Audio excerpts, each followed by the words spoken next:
Hello friends, and welcome to Ariel's Twilight Years, how to be a really old model. Now is the winter of our discontent, good God. I am in a travel lodge in Greater Manchester in the rain, on tour. I have not been on tour that much since COVID started and since my custom video business exploded into great success. But I do still feel a responsibility to sometimes work with photographers. That's what I'm doing today. I've actually got 2 shoots today and tomorrow with photographers I've not worked with before. And since I was assaulted in 2019 at a photo shoot, I've been very nervous about working with new people. So I'm really hoping that I'll have 2 good experiences that will start to put to rest those fears, hopefully. But in the meantime, I am having quite a tricky time. I developed perioral dermatitis in October, which is a rash that starts off around your mouth and then delightfully spreads to around your nose as well. And it took a while to get it diagnosed because to begin with I thought maybe it was eczema, so I treated it as though it was. And as a model, it's really hard when anything goes wrong with your skin, because it's the sort of thing you suddenly have to warn your potential customers about. It's not an irrelevant thing. So it's been quite uncomfortable, especially because one of the things that everyone recommends if you get diagnosed with perioral dermatitis is to stop wearing makeup. And obviously I cannot stop wearing makeup, and I most especially can't stop wearing makeup when I have a rash. So that's been quite tricky. And then I also developed sesamoiditis, which is inflammation of 2 little tiny bones in the ball of your foot that can be exquisitely painful. It's an affliction that affects ex-dancers a lot of the time and anyone with high arches, which I do have. And for me, it was just as a result of walking a lot.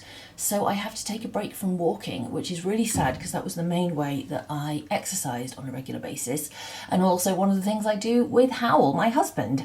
So since I can't walk, I have to take exercise some way, because just like my skin, the way my body looks is a part of my job, part of my product, so I can't afford for it to change. So I joined a gym, started swimming and weightlifting, and now I've hurt my back. So I'm sure none of this is insurmountable, but it is all quite tiresome and has been wearing me down a little bit. So today I want to talk about another thing that is somewhat wearing. Now, I do not want to overstate this. This is not a constant issue. This is a regular issue for sex workers, and the more successful you become, the more of an issue it tends to be. And what I'm talking about today is online abuse. Although I want to also talk a little bit about the sort of very unreasonable emails we also sometimes get. And that's not quite the same as regular online social media abuse.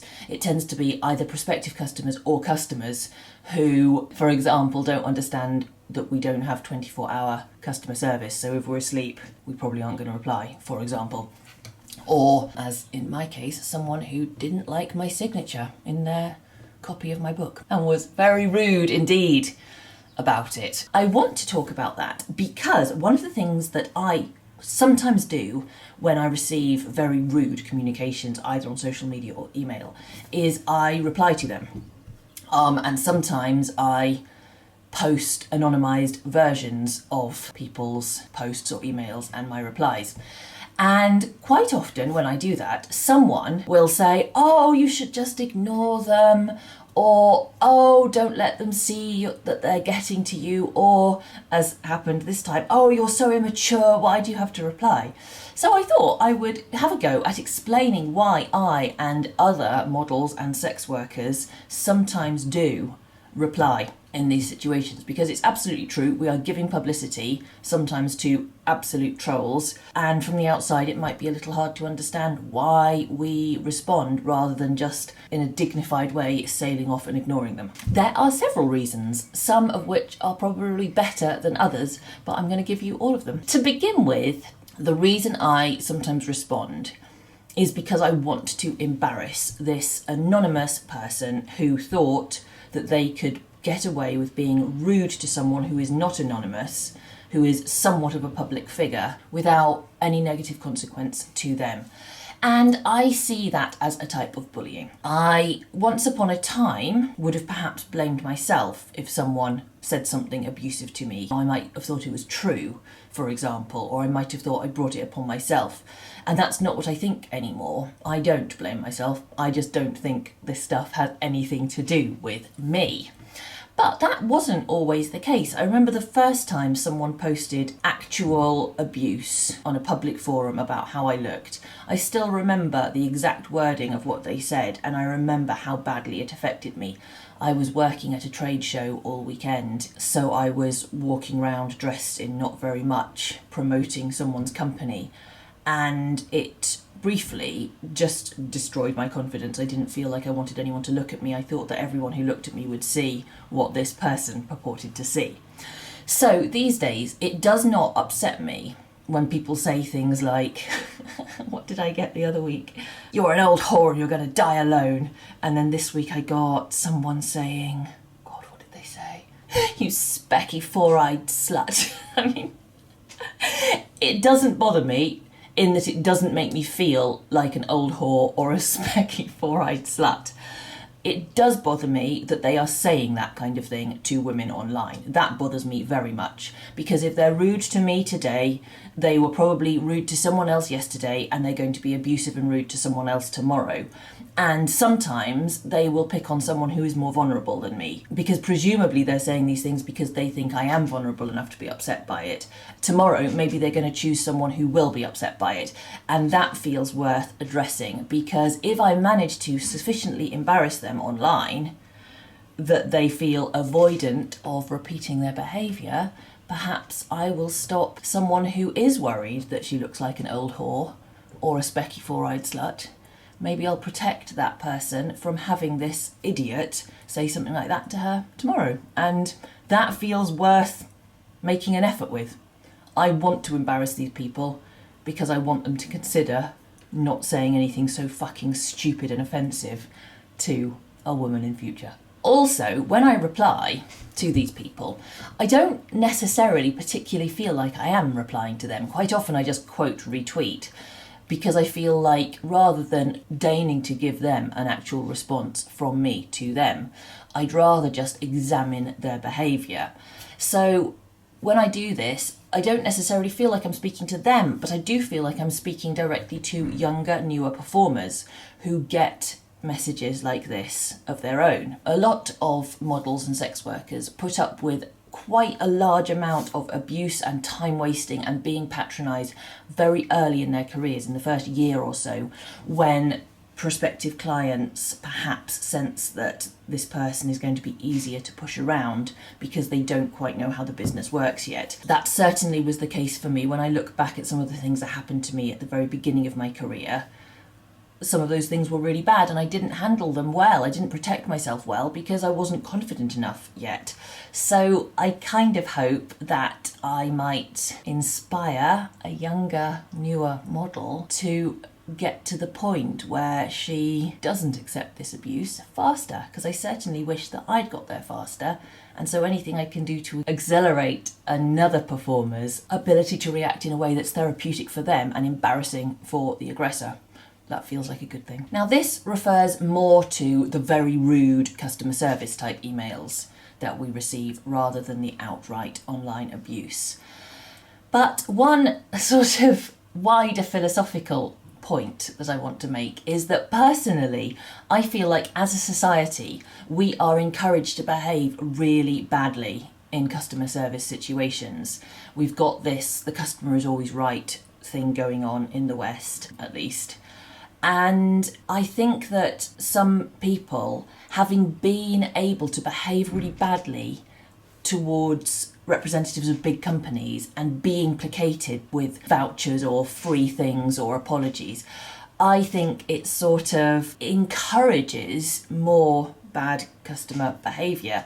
And then when I, as an individual provider, receive the kind of high-handed emails that I imagine these people are sending to big companies' customer service departments, it just makes me quite angry, not necessarily so much on my own behalf, but on behalf of all the people who are employed to deal with customers who are being this rude. Now, I don't have to deal with customers who are being that rude, but if you work in customer services, I'm not sure if you can avoid it. And the idea of having to placate someone who's being patently unreasonable is a really upsetting one. And I'm sorry people are in those situations, because I know some people who work in customer services and they do seem to have to handle an awful lot of abuse.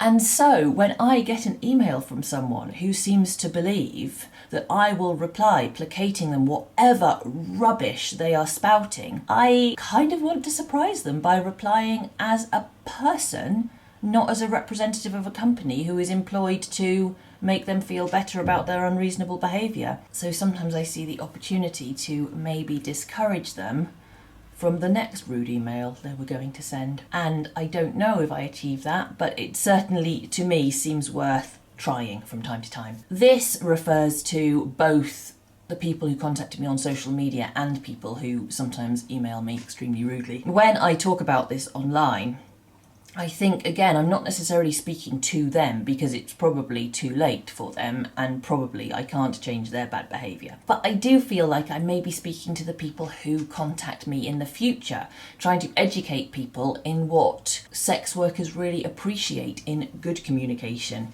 And I think that quite often when I do post something about some of the rude behaviour I have encountered, it encourages a discussion amongst me and all my good customers, of whom there are many. It encourages discussion about what makes a good customer and what we particularly appreciate, and I find that can be a really positive conversation that, of course, maybe 6 of us are having that conversation, but 30,000 people are potentially reading that conversation, and I hope that that might have an effect on the way in which people do communicate with sex workers online, because I would certainly like that. And if we don't put out information about what we like and what we really, really don't like, we're not really helping to educate people in how to communicate with us.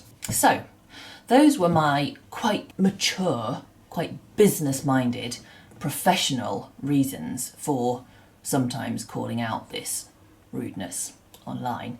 But I do have some more personal reasons as well, some of which are perhaps a little less mature.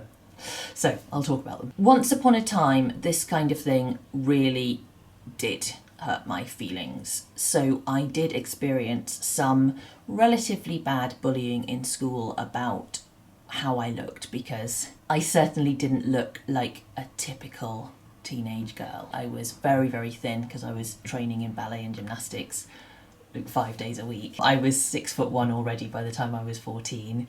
I didn't have the kind of clothes that a lot of my peers had. I guess I was conspicuous, and because some school kids are just at a hideous age of cruelty, people were sometimes really mean about how I looked, and it affected me really badly. And so these days, if someone says something hideous about how I look on social media, like, you specky four-eyed slut, as I've talked about before, I just look at how much money I've made from how I look, and that tells me I look fine. It doesn't matter what some troll purports to think about how I look. I don't even think that's necessarily what he does think about how I look. I don't necessarily think he's being sincere at all. I think he might be just trying to be provocative, and it just doesn't have any effect on how I feel about how I look. But I remember the devastating effect it had on me. And of course, in my adult life, I've met many other people who experience similar stuff and are still suffering, because they didn't become professional models, I guess. They're still suffering from the feeling that they look bad because some cruel people a long time ago made them feel that way. And that does make me really fucking angry. And the fact that I can see that the stuff that's being said to me now is just not true doesn't make me any less angry. In fact, it somehow might even make me more angry, because I think you're not even sincere. This isn't like a legitimate criticism of my appearance. This is just you trying to be cruel to someone who you hope will be vulnerable enough to be hurt by it, and that just absolutely disgusts me. Also, in my early life, I feel as though I spent a lot of time and energy trying to placate unreasonable people, trying to stop them being angry with me or with the world by just not doing anything that might spark that anger. And so when I see people expressing anger and hate towards strangers on social media, I'm afraid I'm out of resources to just absorb it or ignore it. I spent far too long doing that, and I won't do it anymore. And I like the idea that these days I can make up for all the times that I didn't stand up for myself or for other people by doing both, and doing both as assiduously as I can. So I thought that was really immature of me, but actually saying that aloud, I don't think that's immature. I think that's maturity, probably. It's moving on from letting yourself be a victim because you're so scared of how much worse it might get if you stand up for yourself, and it's moving straight to standing up for yourself and having some confidence you'll manage the consequences if the consequences to standing up for yourself are bad. I like having got to that point, and I like to celebrate it by telling people off when they're egregiously rude to models online. Now, this isn't a very good aspect of my character. I do not let go of grudges easily. So what I try to do is I try to avoid acquiring grudges, because once I'm angry with someone, it doesn't really fade for me unless they apologise in a meaningful way. For some people, like my husband Howell, he just gradually forgets and stops caring. I don't do that. Unless I get an apology, I remain angry. I like to think like God in the Old Testament, who just would not let the Adam and Eve thing go, even when it was like their ancestors 10 generations past, he was still angry with them. And well, I feel like I might have been influenced by Old Testament God in that regard. So I do find that absorbing other people's rudeness without responding tends to rankle with me, and it stays with me. And it feels like it kind of poisons me. So I have learned that the way I imagine it is like when someone says something deliberately rude and offensive to you, it's like they serve a tennis ball at you. And if I don't hit that ball back, I feel like that poison tennis ball is with me forever, and I don't want that. So hitting it back across the net, for me, especially if I manage to do it in a way that they do not manage to return, it just feels like I have cleansed myself. It feels like detoxification, that poison no longer resides with me, and it feels like a really great thing to do for me. I like to imagine like the most dignified adult version of myself when I need her. I like to pretend to be Mr Darcy, to be my most mature, sophisticated, dignified self. And I cannot imagine Mr Darcy clapping back at a troll on Twitter. It's absolutely true. But until I'm mature enough not to be upset by the cruelty that some people exhibit in this world, I will at least try to be mature enough to use those experiences to do something useful. So to the people who say, oh, just ignore them, you should just ignore people if that's what helps you. And I think for some models, that is the best response. To me, that is not the best response. Since I'm not mature enough to always ignore this stuff, I feel like, well, I will just try to make my response do something good for myself, for my co-performers, for my peers. That seems like the best outcome from something as horrible as someone calling you fat on the internet or whatever. So, are there limits to what I will do in retaliation online? Of course there are. I always wait a couple of hours before responding. I often want to respond immediately, but I always wait 2 hours at least. And I consider what's the worst that could happen to someone if I post this response. Is there a chance this person might kill themselves over this? Is there a chance that this person might lose their job over me saying this? Is there anything unreasonably cruel in what I'm saying? I try to adhere to the rule of addressing their behaviour rather than ever attacking the person. So I would never mention, even though often what they're doing is talking about my or my peers' physical characteristics, I would never respond mentioning any of their physical characteristics or shame someone for their kink or their sexuality. So sometimes people who say awful stuff to models and producers online, if you go and look at their profile, they might be into something quite marginal sexually. And I have seen people use that against trolls. Go, well, look at you, you're into piss or whatever. And I have never done that to the best of my knowledge, and I will always try not to do that because I think that is just really below the belt. I think that addressing someone's bad behaviour rather than anything else about them is sufficient. So I try to limit myself to only commenting on their behaviour and nothing else. So those are my rules for staying within the bounds of what I think is appropriate when addressing people's abusive behaviour online. I hope you found that useful and interesting.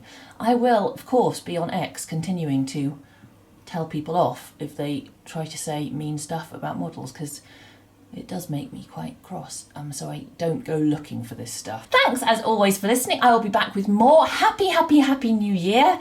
I hope I will be back without a rash on my face, which you hopefully can't see because I put on an awful lot of makeup. I hope I will no longer be limping, and have a wonderful 2024, everyone. Goodbye. Bye-bye.